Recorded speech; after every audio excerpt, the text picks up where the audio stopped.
So I'm trying to not overthink things, and I want to make this channel as personal as possible, as relatable as possible, because this is for people who don't have the resources or who haven't had the right guidance or who just haven't had opportunities to grow themselves. I want to show you my lessons from failure or my successes. And together, I hope to learn with other people who will be joining me on this journey, and we can learn and grow ourselves. So, a couple of months ago, I found out that my tax accountant had completely screwed me over with no apology whatsoever. And I am in now, I've never been in debt in my whole life. Never. I'm someone who never uses my credit card, anything. And now I'm sitting with an extreme amount of debt.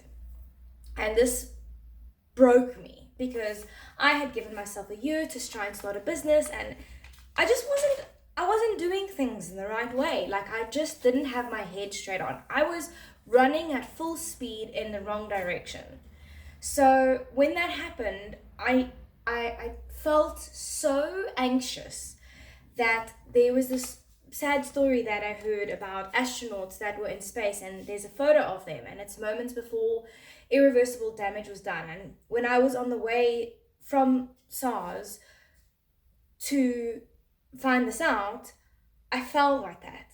And I know I wasn't on a spaceship, but that's how I felt. So I wrote this list because I was like, I made mistakes. At the end of the day, the tax accountant is not going to have any responsibility because I'm the one with the tax number. So I take responsibility for that. So these are the lessons that I literally stuck on this window right over here so that I could look at them every day and learn. And I do this monthly. So this is just the first one. So literally lessons from failure. So the first lesson is to put your ego outside of business. And this is so funny because I actually wrote a LinkedIn article. I am trying to find people to interview on Reddit. So it was so cool. So I found my first lady, her name was Singita, and we did an interview, and it was amazing. And she was like, she was surprised to find people that are like-minded who are, I would say, we're almost like ADHD and just want better for ourselves. And that's what the whole point of this channel is. So she was my first interview. I found her on Reddit, and it was amazing. Second guy, a psychologist who writes poetry and is doing his master's. And I met him on Reddit. So I sent him the invite, and he just didn't show up. It was very disappointing. It was really, really disappointing. Funny enough, I then said I did the interview anyway, and I just asked ChatGPT the questions. And one of the things is I asked ChatGPT to analyze, based on how psychologists analyze human behavior, how would ChatGPT analyze its own behavior? And I was trying to find the key success factors and why ChatGPT is so efficient. And one of the reasons was that it's emotionless. So obviously that's what makes human beings so beautiful, is our ability to have emotions. It's what makes us human. But the one thing that we can gain control of is our emotions, and what we can remove is our ego. So it's not that you can remove the ego, but you can calm your ego down, because it's this balance. So when I spoke about the article, the ego I'm talking about is when you're working with people. So it's for the same goal. We're working for the same goal. But for people who are sales or business negotiators, you definitely have to have your ego. In the book I'm writing, I call it a sprinkle of Kanye. And it's just, you have to have this inflated sense of self because what you're doing feels impossible. Other people don't choose that path. And I miss it so much because I'm employed now. And that was just something that I really enjoyed, is bringing up the different energies. And it was so funny. I went to a meeting with these. It was for F&B. I was invited because I had a business account, and there was this guy, a broker, and he was sitting at the same table, and then he like introduces me. Everyone's just being polite, and the guys come and they sit down, and they're like, oh, you're not safe with him. And I was like, who said you're safe with me? And it was just like, what did I call it? A business boner. All of those guys are just like, this girl, it was just like, because I'm a short girl and I've got a feisty attitude, and I can turn it off and on. But what was lacking was this: I was bringing it outside of my business and I was bringing it into my relationship. And that is why that is my first lesson. My second lesson is patience is priority. That is what peace is made of. So having patience for people is what gives you peace. I find it was a great measure of where I'm standing because I worked very hard on my mental health. And when I'm being impatient, that is when there's something wrong internally, something's bothering me. Take responsibility and accountability in the choices you made to get here. So that was based on the fact that my tax accountant didn't want to take responsibility, and that's fine. I chose to choose her. I didn't understand tax and I chose to trust her. I made that choice. I am responsible. Despite the fact that I was paying her, I was responsible. And that's it. It's you can't blame other people. So taking responsibility is priority. Let go of the things outside of the locus of your control. So having a whole bunch of dates is outside of the locus of my control. I did everything my whole life to not have dates. And I'm here. I'm still working my way out of it.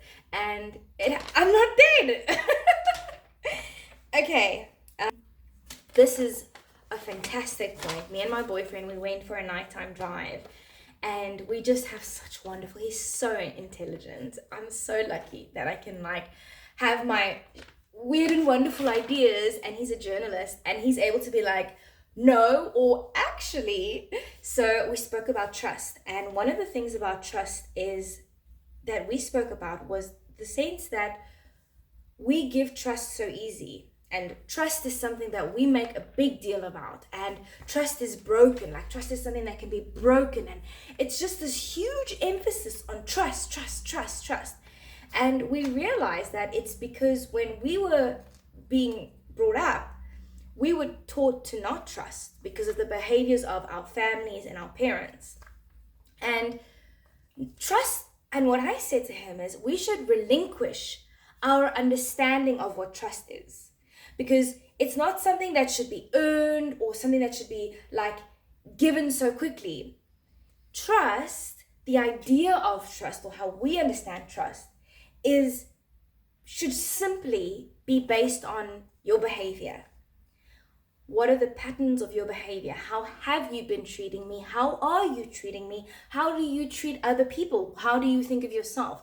That's as simple as the idea of trust, because we think of trust as someone who's been my friend for 15 years, or trust as someone who's already comes in your life and they're so friendly and just, they're almost love bombing you, and then you trust them. Trust is something that should be our idea of trust. I don't want to say relinquish trust, but it's about acknowledging the person's behavior and seeing what you allow them access to in your life. Clean the mess you made. I'm busy. And again, I bring this up. I said this in my other video. Do your chores. Even Elon Musk does. And I said in my other video, I still want to ask Elon Musk if you do your chores. Commit small, but be consistent. I make commitments. So every month, my first video that I posted was about the commitments and the goals that we're setting. Commit small. My lady that I interviewed, Singita, her commitment is just her morning routine, getting consistent in her morning routine, because that is so difficult. And she's kind of being hard on herself, and she's like, that's the only thing that I'm able to do. I'm like, that's the thing you're able to do. I try to commit small as well. Morning routine starts with brushing my teeth immediately as I get up, because what motivates me is knowing what I have to do. So when I don't know what to do, it's kind of overwhelming, and I find so much joy in being able to check tasks off and knowing what to do. Plan better with financial aspects. Higher focus on sales and direct income. Okay, so plan better with financial aspects. I have been saving so much money. Well, so much money in compared to how much money I owe, but I have been very good. I've been living frugally and still enjoying life, going to the beach, going on hikes, going for picnics, just living. Because I remember watching an interview Steve Jobs did, and he was like, I regret working so much. And I spoke to my boyfriend again about this last night, and I was like, It's not that. It's that you can work hard, but play hard, rest hard, live hard. And then my boyfriend's like, die hard. 10 out of 10.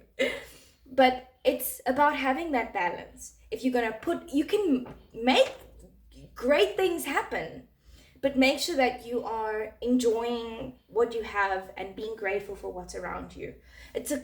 I live in such a beautiful area. You can see this background, and I'm so grateful to live here. It took me months to be grateful for this. And the last one is, don't leave pens laying around or in pockets. I left a pen in my pocket of one of these really expensive jackets that I bought for myself, and it ruined it. Anyway, so these are the lessons that I learned, and I'm super, super excited to share them with you, and I hope that it makes a difference and that something clicks in your mind. I think I always see the mind as it's like a map in the games, like a PlayStation or Xbox game, where the more you play the game, then you've got the little map on the side, and as you explore, it's all blacked out, and then the more you explore, the more you see things. And when someone says something, you're like, I never thought of things like that. It's like trying a new hat on, and you're like, I didn't see the world like that. And that's what I'm hoping to bring with this channel. And thank you, and I'll see you soon. Bye.